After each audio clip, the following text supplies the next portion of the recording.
बोलिए श्री कृष्ण भगवान की जय। आज हम कुंती द्वारा भगवान श्री कृष्ण की स्तुति को सुनेंगे।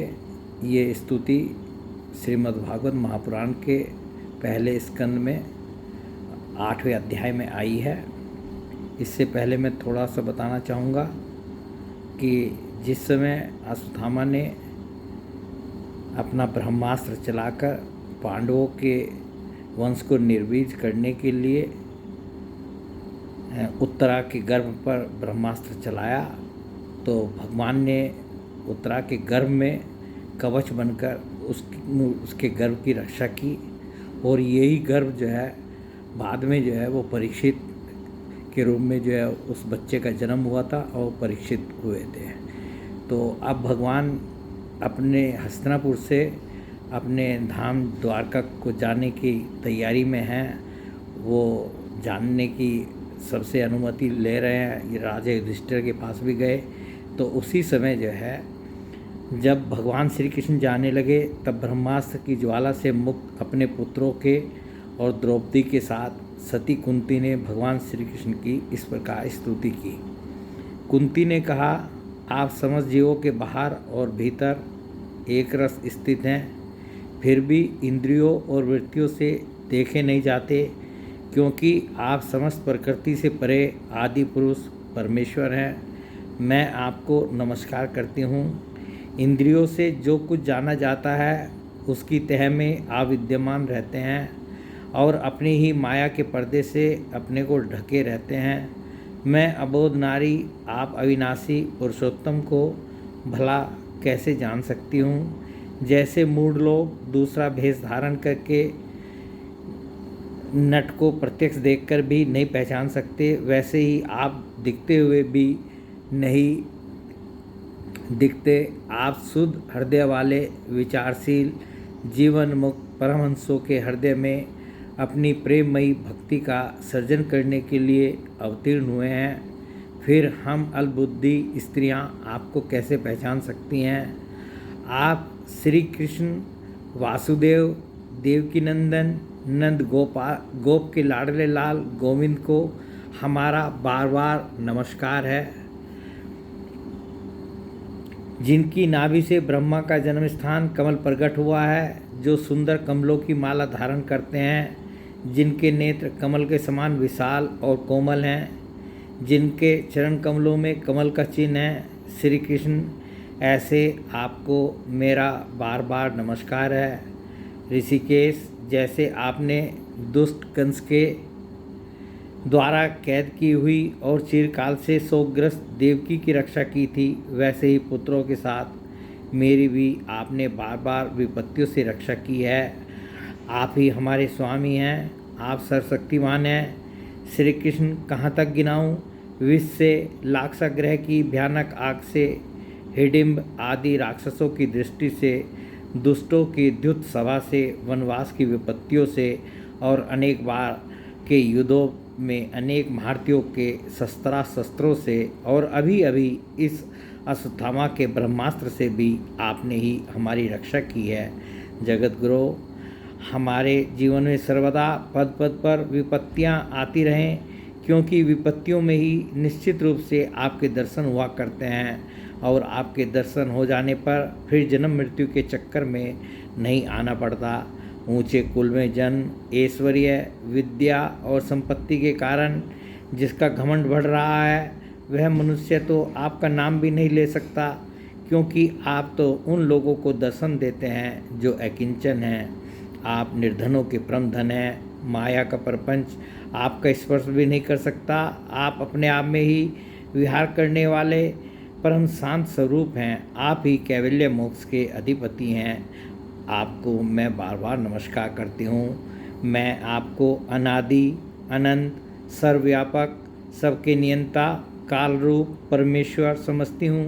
संसार के समस्त पदार्थ और प्राणी आपस में टकराकर विषमता के कारण परस्पर विरुद्ध हो रहे हैं, परंतु आप सब में समान रूप से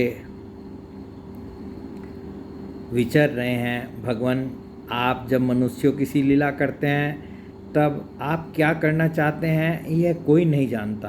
आपका कभी कोई न प्रिय है और न अप्रिय है। आपके संबंध में लोगों की बुद्धि ही विषम हुआ करती है। आप विश्व के आत्मा हैं, विश्व रूप हैं। न आप जन्म लेते हैं और न कर्म ही करते हैं, फिर भी पशु पक्षी मनुष्य ऋषि जलधर आदि में आप जन्म लेते हैं और उन योनियों के अनुरूप दिव्य क्रम भी करते हैं। यह आपकी लीला ही तो है। जब बचपन में आपने दूध की मटकी फोड़कर यशोदा मैया को खिजा दिया था और उन्होंने आपको बांधने के लिए हाथ में रस्सी ली थी, तब आपकी आंखों में आंसू छलक आए थे, काजल कपोलों पर बह चला था, नेत्र चंचल हो रहे थे और भय की भावना से आपने अपने मुख को नीचे की ओर झुका लिया था। आपकी उस दशा का लीला छवि का ध्यान करके मैं मोहित हो जाती हूँ। भला जिससे भय भी भय मानता है, उसकी यह दशा आपने अजन्मा होकर भी जन्म क्यों लिया है, इसका कारण बतलाते हुए कोई महापुरुष यूँ कहते हैं कि जैसे मलयाचल की कीर्ति का विस्तार करने के लिए उसमें चंदन प्रकट होता है, वैसे ही अपने प्रिय भक्त पुण्य श्लोक राजा यदु की कीर्ति का विस्तार करने के लिए ही आपने उनके वंश में अवतार ग्रहण किया है। दूसरे लोग यूँ कहते हैं कि वसुदेव और देवकी ने पूर्व जन्म में सुतपा और प्रश्नि के रूप में आपसे यही वरदान प्राप्त किया था, इसलिए आप अजन्मा होते हुए भी जगत के कल्याण और दैत्यों के नाश के लिए उनके पुत्र बने हैं। कुछ और लोग यूँ कहते हैं कि यह पृथ्वी दैत्यों के अत्यंत भार से समुद्र में डूबते हुए जहाज की तरह डगमगा रही थी, पीड़ित हो रही थी। तब ब्रह्मा की प्रार्थना से उसका भार उतारने के लिए ही आप प्रकट हुए। कोई महापुरुष यूँ कहते हैं कि जो लोग इस संसार में अज्ञान, कामना और कर्मों के बंधन में जकड़े हुए पीड़ित हो रहे हैं, उन लोगों के लिए श्रवण और स्मरण करने योग्य लीला करने के विचार से ही आपने अवतार ग्रहण किया है। भक्तजन बार बार आपके चरित्र का श्रवण, गान, कीर्तन एवं स्मरण करके आनंदित होते रहते हैं। वे ही अविलंब आपके उस चरण कमल का दर्शन कर पाते हैं जो जन्म मृत्यु के प्रवाह को सदा के लिए रोक देता है। भक्त वात्सल कल्पतरु प्रभो, क्या अब आप अपने आश्रित और संबंधी हम लोगों को छोड़कर जाना चाहते हैं?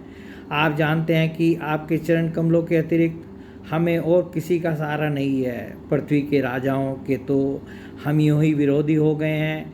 जैसे जीव के बिना इंद्रियां शक्तिहीन हो जाती हैं, वैसे ही आपके दर्शन बिना यदुवंशियों के और हमारे पुत्र पांडवों के नाम और रूप का अस्तित्व ही क्या रह जाता है। गदाधर, आपके विलक्षण चरण चिन्हों से चिन्हित यह कुरुजांगल देश की भूमि आज जैसी शोभायमान हो रही है, वैसी आपके चले जाने के बाद न होगी। आपकी दृष्टि के प्रभाव से ही यह देश पकी हुई फसल तथा लता वृक्षों से समृद्ध हो रहा है। ये वन, पर्वत, नदी और समुद्र भी आपकी दृष्टि से ही वृद्धि को प्राप्त हो रहे हैं। आप विश्व के स्वामी हैं, विश्व के आत्मा हैं और विश्व रूप हैं। यदुवंशियों और पांडवों में मेरी बड़ी ममता हो गई है। आप कृपा करके सब जनों के साथ जोड़े हुए इस स्नेह की दृढ़ फांसी को काट दीजिए। श्री कृष्ण जैसे गंगा की अखंड धारा समुद्र में गिरती रहती है, वैसे ही मेरी बुद्धि किसी दूसरी ओर न जाकर आपसे ही निरंतर प्रेम करती रहे। श्री कृष्ण अर्जुन के प्यारे सखा यदुवंश शिरोमणे, आप पृथ्वी के भार रूप राजवेशधारी दैत्यों को जलाने के लिए अग्नि स्वरूप हैं। आपकी शक्ति अनंत है। गोविंद, आपका यह अवतार गो, ब्राह्मण और देवताओं का दुख मिटाने के लिए ही है। योगेश्वर, चराचर के गुरु भगवान, मैं आपको नमस्कार करती हूँ। इस प्रकार भगवान श्री कृष्ण की जब स्तुति की तो भगवान मुस्कुराते हुए जो है वहाँ से जो है चले गए।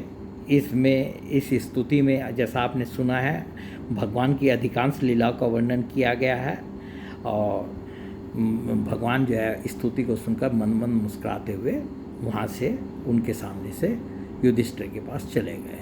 बोले भगवान श्री कृष्ण महाराज की जय।